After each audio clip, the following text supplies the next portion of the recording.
Hi, everyone, and welcome to AB Conversations, where we will help you CFP your way out of it. A podcast where you get into the minds of a couple certified financial planners on how we think and feel about everyday financial planning questions and what should really matter most to you. A healthier financial life starts now. Hey, Adam, welcome back. Happy spring. Well, I guess not officially spring, but just when is spring officially here? Once we spring forward with a time change, like that's kind of like the unofficial sign of spring to me. Yeah, daylight even at if it's still cold outside. Right. Yeah, daylight at 7:00 is wonderful. Yeah, waking up in the dark and it's still being 30 degrees and I'm looking at flurries out of my window. It'll be here soon. Yeah. So speaking of cold, ooh, okay. Let's talk today about sometimes when there's some cold feelings between couples. Let's talk about financial planning for couples that may not agree on certain things. And more importantly, why are we here? How can we help? Yeah. So I guess we should start with, what do we mean by don't agree, or give some examples of where there could be disagreements. So yeah, it's an interesting topic, because we've certainly seen it in our experience. Something as simple as maybe personally experience it. I mean, we're both married individuals with spouses, not to pry into your personal life, but sure, yeah. Yeah, I don't even know how much to get into there, but yeah, there's always I don't know that you could find two people that are like perfectly in sync with every single aspect, especially when it comes to finances, right? Right. And part of what we'll get into is why that is, because everyone's history and their experiences in the past kind of influence their behavior, their activity, their bias, when it comes to that. And when you have two people, joining finances, there can be conflict is, I feel like, is a strong word, but there could be shades of differences. And how do you bridge those two things? Yeah. So I think I interrupted you, but we were probably going to just define, when we say don't agree, I think the simplest one that we see is maybe they just have different viewpoints on spending habits or saving habits.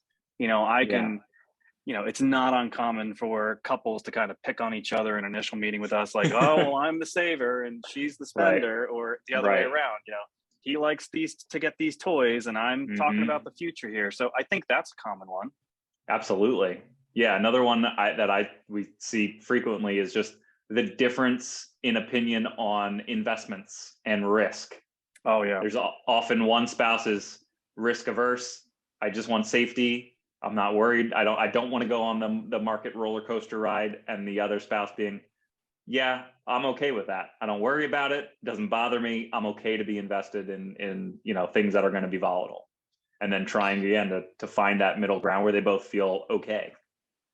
Yeah. And maybe on the goal side of that, we definitely run into people that have different ideas on what they see the future needing to be for them. One maybe wants to work longer. The other one's like, I want to work, as little as possible. Just a difference on time periods of things and what's most important to them. Yeah. I think it's also pretty common for us to see one person kind of take the lead, I'll say. And that's not to say one person's more important than the other, but it's still, well, there are some people that get married later in life and maybe they had independent finances that did come together later. There are also all those situations where it was kind of just one person's responsibility.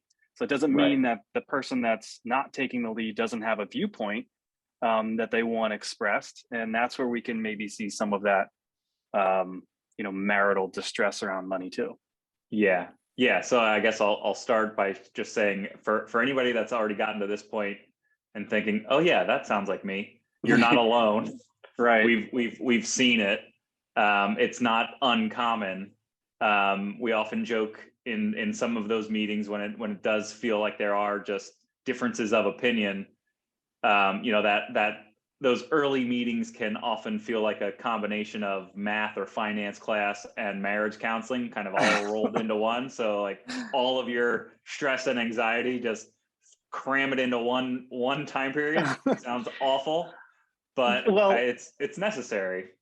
yeah, and I'll say this, when we say don't agree, that may not be explicit either. We've been doing this enough, and we sit with enough couples that sometimes it's something that we pick up on as maybe something that sounds like a stress or a frustration, and it's not that they're pointing the finger at each other. It's just we recognize, and we're going to go into this how we can help. We recognize that different viewpoints exist for a reason. People that have different experiences from their past, different relationships with money, different learnings that they've had either passed down to them or based on things that happen to them. So again, I like that you said it that way. This is not for us to pass judgment. It really is the first thing when we now move to how we can help. We're here to kind of just listen and understand why those things exist and help in any way that we can.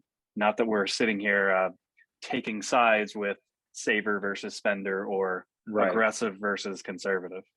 Yeah, I think that, so I hope this is how we are different than most other, planners or advisors, specifically in this area, where that, what you just said, right? We're seeking just to understand first, facilitate that conversation. So we have a better idea of where people are coming from. Because that is, in our experience and through a lot of the behavioral side of money that we are kind of learning is so important.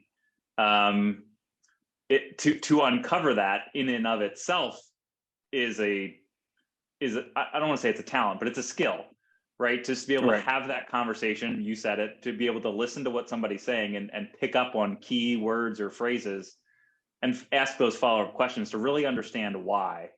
Because it very well could be you have two, this couple, one person being the saver and one being the spender, and the person being the spender is feeling, I'll say, attacked, in that meeting, while the simple outcome could be, well, just don't spend.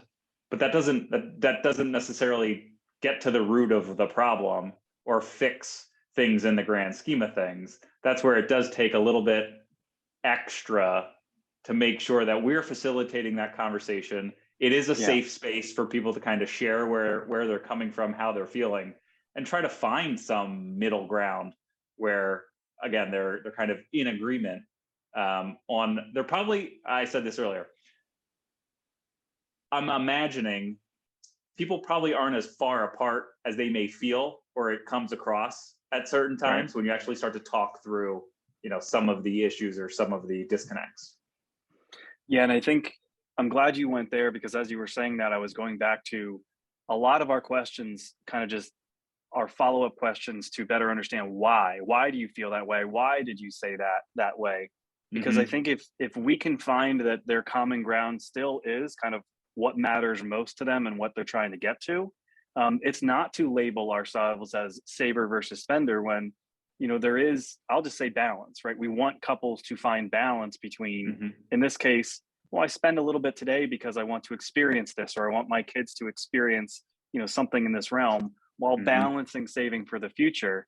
It may just be trying to draw out all sides of the viewpoints so that we can find compromise. Because here's the point before I let it leave my head, because it wasn't in our notes. The whole point of working with couples through any disagreement that they have is any plan that we write or we try to help them with is irrelevant if they can't put it into action. Right. So starting at the beginning by, big part of active listening, understanding, communicating. It's really just to figure out what tools do they have and what do we need to support them with to actually put this advice into action. And that's going to take some agreement on their end. Yeah, 100%. And I'm glad you said that. And I'm now looking at some of my notes, and it can, when there feels like you're not, or in a situation where it feels like a couple is just not on the same page, and they can feel and sense that they're not on that same page and they don't know how to get in agreement. it does make it incredibly difficult to plan for the future, or even just to make financial decisions if you feel like you're on opposite ends of the spectrum.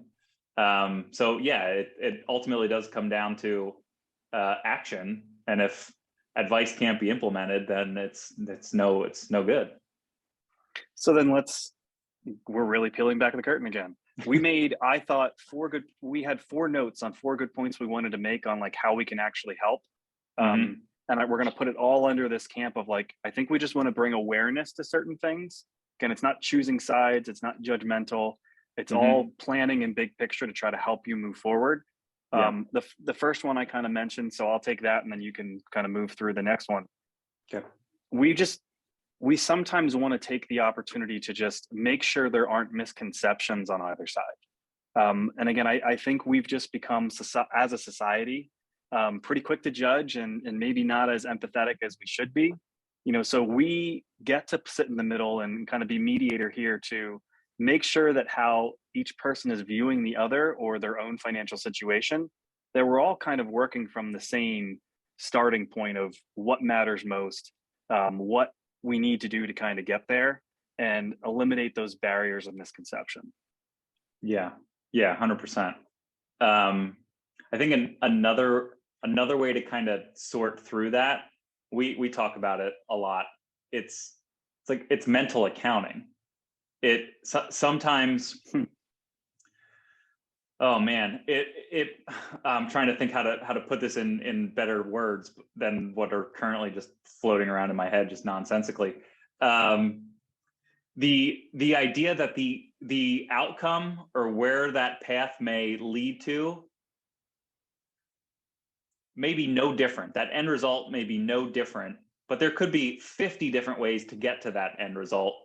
And the emotional journey to get there is going to feel different on all these different paths, where ultimately, where we've seen this work for certain clients is just, it is that mental accounting. It's bucketing certain assets. I'm thinking specifically for when it comes to investment risk.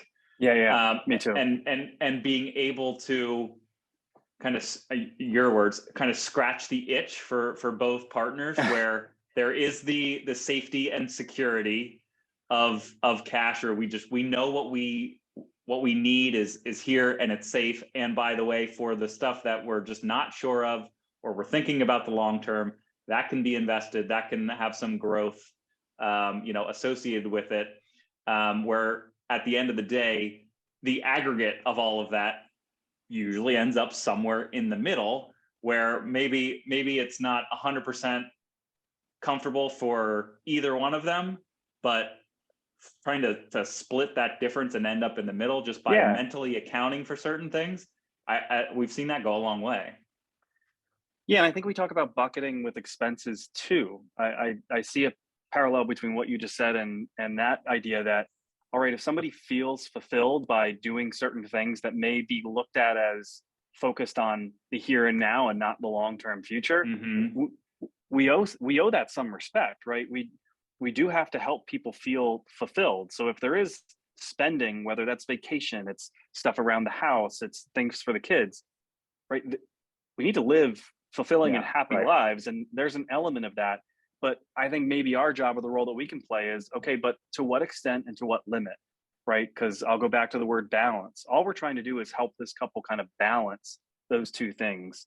So bucketing not only from an investment standpoint, but I'd say also from like an income and expense standpoint. Where you allocate your income can be for today and tomorrow. And sometimes that creates a little more synergy. Yeah. Sorry, I kind of went on a rampage there. The third point I think we wanted to make was, I think it's our job too to just kind of focus on the points of agreement. And what my thought process there was, usually if it's, parents with kids, that is a focal point of agreement, right? So whether that's how they're listed as beneficiaries, it's, talking about education expenses, when we can kind of use their common ground as a starting point, that's sometimes healthier than starting with their friction point.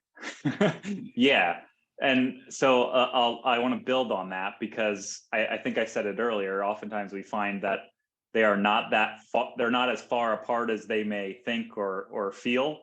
And that's where, our role as kind of facilitators for that conversation. I think you used the word misconceptions earlier. It's to try to shine a light on just giving some education, and it may alleviate some of that stress or some of that disconnect, just to get a better understanding of the situation. In the absence of data or in the absence of information, it is so human to just fill that in with negatives and what can go wrong and what's the worst possible outcome here. And that's immediately kind of what I know, this is me, or you lead to that and then you latch onto it. And now you projecting here, Adam? It's all I do. And then you just get into that kind of negative spiral where, take a step back. Where are we on the same page? What do we agree on? And then let's try to figure out what those specific concerns are. Because as we know, the surface level concerns don't necessarily reflect kind of the underlying emotional kind of concerns. It's just awesome segue into the last point that I was hoping we would make around just education and the leadership of implementation. I think it's to help people understand that, look, we can try certain things out, right? If this may feel like, okay, it doesn't feel perfect, it feels like it may create a little bit of a stressor, or we need to find a way to compromise from the two of us. Let's just test that. Let's move the savings here. Let's move the allocation here just a little bit. And then let's check back in with it. Let's course correct over time. Let's find the spot where it feels good for both of you. I think sometimes when we feel like we're at odds with something or someone, it feels so black or white. And I know in planning and trying to help people move forward, right, we're trying to create good habits.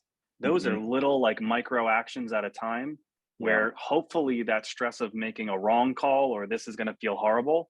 It's like dipping your toe in the water before your ankle goes in, before your whole leg goes in, and you're getting your body used to something wholly new. Yeah. And ultimately, I don't know if you already said this, but our role in the process can only go so far, right? We recognize that there are limits to essentially what we can do. If there are, we are not marriage counselors.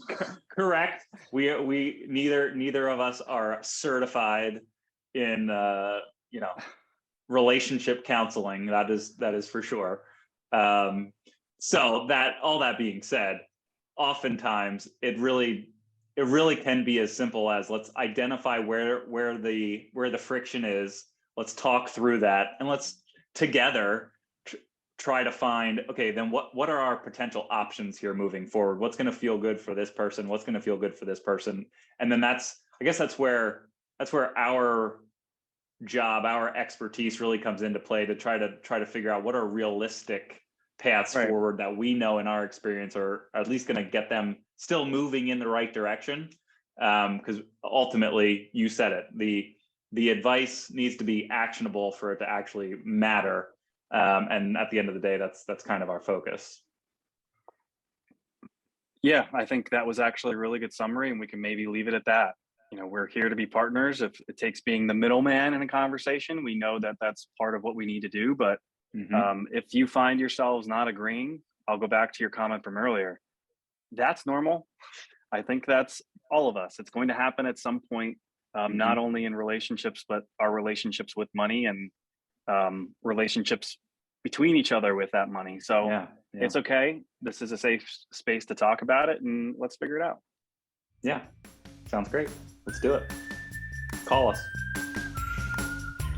Thanks, Adam. Have a great rest of your day. You too. See you in the spring.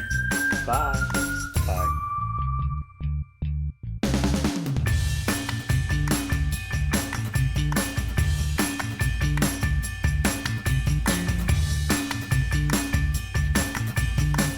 Hey everyone, Adam and I really appreciate you tuning in. Please note that the opinions we voiced in this show are for general information only and are not intended to provide specific recommendations for any individual. To determine which strategies or investments may be most appropriate for you, consult with your attorney, your accountant, and financial advisor or tax advisor prior to making any decisions or investing. Thanks for listening.